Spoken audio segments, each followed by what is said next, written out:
Buen día. El día de hoy lo vamos a dedicar al pensamiento conservador. En, en un momento importante, Venezuela es un ejemplo claro de cómo una propuesta revolucionaria, de los daños que puede causar una propuesta revolucionaria, es decir, la idea de cambiar todas las estructuras sociales en función de un pensamiento teórico, de unas elucubraciones mentales de algunas personas desde su casa, revisando textos en función de sus creencias, pero sin haber sido impuesta en práctica en una sociedad histórica concreta. Entonces, cuando esta se pone en práctica, los resultados pueden ser muy complejos, pueden ser hasta desastrosos para el orden social en que se vive. Mi nombre es Iván Serra y este video de hoy forma parte de la Corte del año 2021 de Teoría Política de la Escuela de Estudios Políticos de la Universidad de Carabobo. Vamos para ilustrar, para apoyar, vamos a presentar vamos a apoyarnos con unas diapositivas, con una presentación. Okay. Ok, vamos a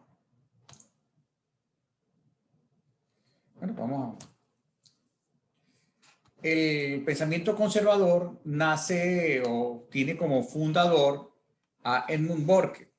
Es un irlandés, nace en Dublín. Aquí vamos a en pleno siglo XVIII, vive casi todo el siglo en pleno siglo XVIII. ¿Okay? 1729 nace en Dublín, hijo de protestante y católica, estudia Derecho, Literatura e Historia.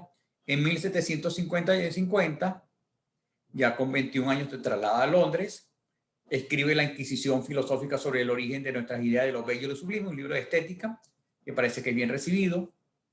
En 1759 comienza su carrera política colaborando con Earl de Rockingham dentro del partido Whig, partido donde va a militar el resto de su vida, de la derecha de los partidos Whig. En 1765 es electo como diputado en la Cámara de los Comunes. Ahí se va a destacar porque va a promover reformas, intentar mejorar las condiciones de Irlanda, de su país natal, abolir el comercio de esclavos y sobre todo buscar un acuerdo con las colonias inglesas en América del Norte. En 1774 hace su discurso a los lectores de Bristol, donde establece cuáles son los principios del mandato representativo. Esto lo vamos a ver al final del video. Y en 1790 escribe su gran obra con la que va a pasar a la historia, Reflexiones sobre la Revolución en Francia, para fallecer finalmente en 1797 en su residencia en Beaconsfield. ¿Sí? Vamos un poco de qué se trata el contexto en el cual escribe sobre las reflexiones sobre la Revolución en Francia. Edmund Burke no se planteó establecer un texto sobre el pensamiento conservador, sobre los principios del conservadurismo. Eso no estaba en su cabeza, ¿no? Lo que estaba en su cabeza es que se había iniciado en Francia en 1789 un proceso revolucionario que tenía preso al rey para la época, habían tomado la Bastilla, estaba en plena discusiones si se iba a una república o se iba hacia una monarquía constitucional. Y ciertamente lo que Burke viene a ver que ahí hay un peligro porque las instituciones sobre las cuales está soportada Francia, la monarquía, está siendo afectada, y él considera que eso es un peligro. A una carta él le responde a Thomas Paine, que es un defensor del proceso revolucionario francés, y empieza a advertirle del daño que puede hacer la Revolución Francesa para las instituciones francesas y posiblemente para toda Europa. Porque ciertamente ve un riesgo que el experimentar cambios sociales importantes y violentos pueden tener una consecuencia muy grave sobre sobre la vida, sobre la vida ordinaria del francés. Entonces, básicamente, ¿qué es lo que trata? En esta respuesta dice, bueno, él defiende dos posturas de cambio, ¿no? Porque es importante. Burke, si bien es un defensor del pensamiento conservador, no es un defensor del movimiento reaccionario, no reacciona a los cambios, sino sencillamente establece una manera en que los cambios se deben producir. Y es precisamente acompañando a las instituciones en su evolución. Él es un evolucionista, no es un radical. Sin embargo, las ideas con lo que defiende el evolucionismo es lo que le otorga el tinte de pensador conservador. ¿Okay? Fíjate, gran parte del libro lo dedica a una defensa de la Constitución inglesa, favorable a la idea de que la revolución de 1688, estamos hablando de la Revolución Gloriosa, no provocó una ruptura con el anterior orden político inglés, aunque llevó al predominio del Parlamento y por lo tanto la soberanía popular en el delicado equilibrio entre corona y cámara baja. Para Burke, existe una línea de continuidad histórica que va desde la Carta Magna, aquella que firmó Juan Sin Tierra, el hermano de Ricardo Corazón de León, en el siglo XII, si mal no recuerdo, pasando por la petición de derechos y otra reforma del siglo XVII hasta que ocurre la Revolución Gloriosa. ¿Se acuerda? Esa Revolución Gloriosa le permite acceder al trono a Guillermo de Orange y a la hermana, a la que fue la reina María, pero con el compromiso de reconocer el poder del Parlamento. Eso ya lo vimos cuando estuvimos hablando del liberalismo. El resultado habría sido la consecución de la libertad y una mejora paulatina sin riesgo de someterse a los peligros que él está anticipando para Francia. O sea, mucha gente vio en Burke que con este libro ya de alguna manera está alertando de lo que puede ocurrir y de lo que efectivamente ocurrió cuando se instala en el terror, como en la etapa de la Revolución Francesa, donde muchos nobles fallecieron guillotinados, entre ellos el rey y la reina, hasta el gran propugnador del terror, como Robespierre, termina guillotinado, y que finalmente termina con la toma del poder por Napoleón Bonaparte. Entonces, lo que propugna Burke es un cambio evolutivo, medido, que no rompa todas las estructuras de poder anterior. Él habla del principio de la herencia, gozar de unas instituciones que han pasado la prueba del tiempo a través de un proceso evolutivo. Él lo ve que es la mejor forma de legitimidad. Si él quiere ver cómo, si una institución funciona, lo mejor es ver si esa institución se mantiene en el tiempo. Es decir, la idea hereditaria proporciona un principio seguro de conservación, un principio seguro de transmisión, sin incluir en absoluto un principio de mejora. La duración de las instituciones a lo largo de la historia demuestra la utilidad de estas instituciones. La idea es que la evolución es sabia. El resultado es la promoción de una visión teórica que recibe el nombre de la teoría de la continuidad y la asociación. El Estado se convierte en una asociación no solo entre los vivos, sino también entre los vivos y los muertos y aquellos que van a nacer. Si con él garantizamos, a través de las instituciones, garantizamos no solo un modo de vida de lo que estamos viviendo, sino que estamos a través garantizando un modo de vida de las futuras generaciones. Entonces, ¿dónde va a estar el fundamento de la legitimidad? En la prescripción. Vamos a entender como prescripción la permanencia en el tiempo. Para Burke, las instituciones deben ser juzgadas por su carácter prescriptivo. Las instituciones que se mantienen cumplen una función social y por lo tanto su cambio drástico puede tener consecuencias muy severas en el funcionamiento de la sociedad. Vamos a leer al propio Burke, hablando de la Constitución inglesa. Nuestra Constitución es una constitución prescriptiva. Acuérdense que inclusive en Inglaterra no hay una Constitución escrita, en Gran Bretaña no hay una Constitución escrita. Es una Constitución cuya única autoridad consiste en que ha existido desde tiempo inmemorial. vuestro rey, vuestros lores, vuestros jueces, vuestros jurados, grandes y pequeños, son todos ellos prescriptivos. O sea, el rey es rey porque su mamá fue rey, su abuelo fue rey. Hay toda una línea de tradición en la nobleza, en los jueces, en la propia institución monárquica. El hecho, sigue Borg, que una nación haya existido, florecido durante mucho tiempo bajo cualquier gobierno establecido, es una presunción a favor de este frente a todo proyecto no ensayado. Es decir, si no está roto, no lo toques, y si ciertamente está comenzando a fallar, en vez de inventar con algo nuevo, veamos qué podemos modificar de lo que ya funciona para no alterar en demasía lo que está la vida y la costumbre de la nación. Y sigue, porque una nación no es solo una idea de extensión local, esto de otro discurso, esto no es de las reflexiones, porque esta nación no es una idea de extensión local y de agrupación momentánea de individuos, sino una idea de continuidad que se extiende tanto en el tiempo como en los números y el espacio. Y esto no es la elección de un día ni de un grupo de gente y una decisión tumultuaria y precipitada. Es una elección deliberada de las épocas y las generaciones.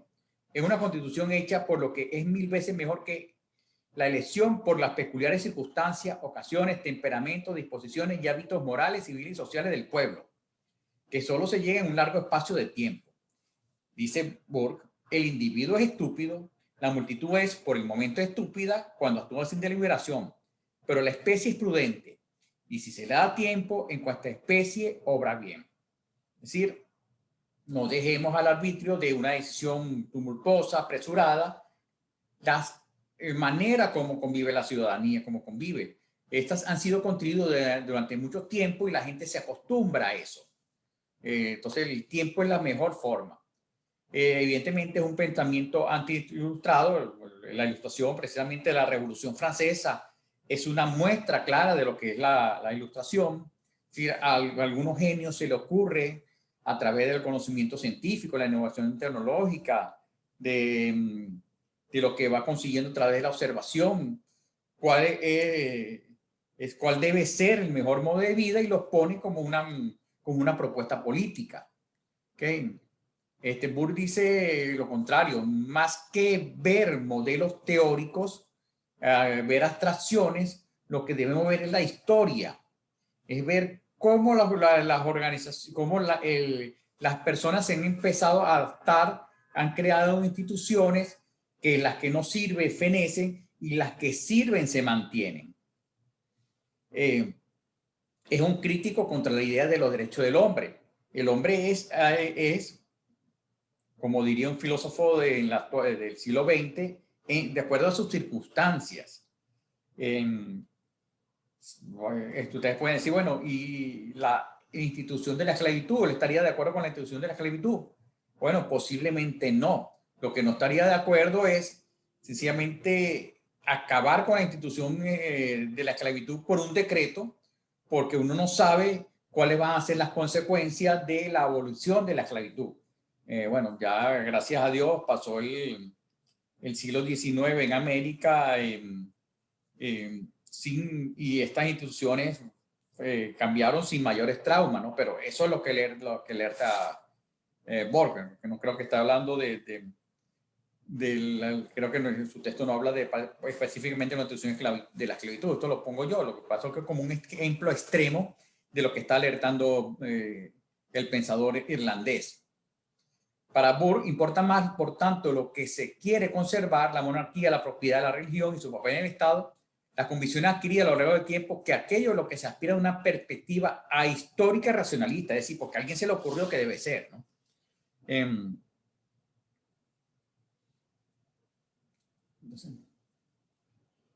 Entonces, bueno, el otro aspecto importante en la teoría de Burke, además de toda esta teoría del conservadurismo, es su tesis de la representación política, que no deja de ser también una visión conservadora.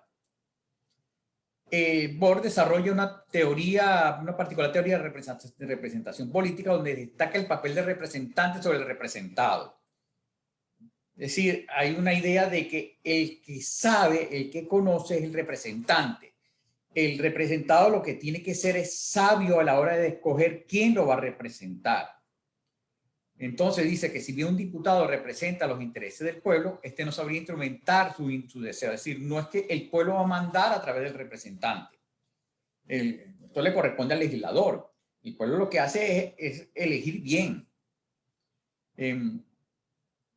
Por tanto, Borg es un defensor de la independencia de los diputados frente a sus electores. Si tú ya me elegiste, ahorita yo como diputado soy independiente, yo no tengo que estarte consultando a ti cuáles son tus deseos, eso yo ya lo sé, yo ya lo conozco, en función de los mejores intereses del país voy a gobernar. Y si al final, si no estás de acuerdo, no estás conforme con como he ejercido el mandato que me han otorgado, bueno, sencillamente ustedes en una futura elección pueden removerme. Pero mientras tanto, yo soy la persona, yo como parlamentario, yo soy la persona que sé claramente qué es lo que más le conviene al pueblo. Y ojo, porque el elector ya algunamente al ser elegido representante ya deja de representar la circunscripción. Sí, vamos a poner caso. Yo me lanzo a diputado, consigo un curul de parte como miembro dentro de la lista del Estado de Carabobo, pero ya en el Parlamento Nacional yo no soy representante de Carabobo, soy representante de Venezuela. ¿Okay? Entonces no voy a defender a los carabobeños frente al país, lo que voy a defender al país y sencillamente vamos a procurar a ver qué es lo que al país le conviene, no qué es lo que a Carabobo le conviene, no es lo que a mis electores le conviene, ¿no? Voy a citar dos textos de Borg que de alguna manera expresan esto que estoy señalando. Dice, el pueblo es el Señor, solo debe expresar su necesidad en general y en bruto. Nosotros somos los artistas expertos. Cuando dice nosotros, estamos hablando de Borg diputado. Somos los trabajadores hábiles para configurar su deseo en la forma perfecta y adaptar el utensilio al uso. Ellos son los pacientes que cuentan los síntomas del mal, pero nosotros conocemos el lugar exacto donde se sitúa la enfermedad y cómo aplicar el remedio.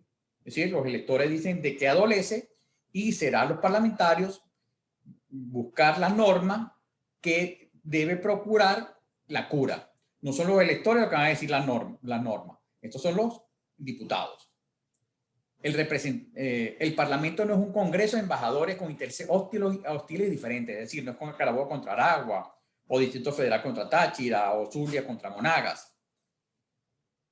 Que cada uno debe sustentar como un agente y un abogado frente a otros agentes y abogados, sino que el Parlamento es la asamblea deliberadora de una nación con un interés, el de la nación, el de la totalidad, donde los prejuicios locales no deberían servir de guía, sino el bien general resultante de la razón general de la totalidad. Bueno, en el siglo XX, el famoso economista Albert Hirschman escribe un libro llamado La retórica de la reacción, donde expone los graves peligros de la propuesta revolucionaria y por lo tanto expone por qué hay que tener siempre presente o una alerta sobre qué cosas nos alerta el pensamiento conservador. Nos alerta de tres cosas, Hirschman: de la perversión, de la futilidad y el riesgo. Ojalá que en Venezuela hubiéramos conocido de estas tres alertas. Parto con la primera, perversión. La idea de que empujar a la sociedad en una determinada dirección culmina en su contrario.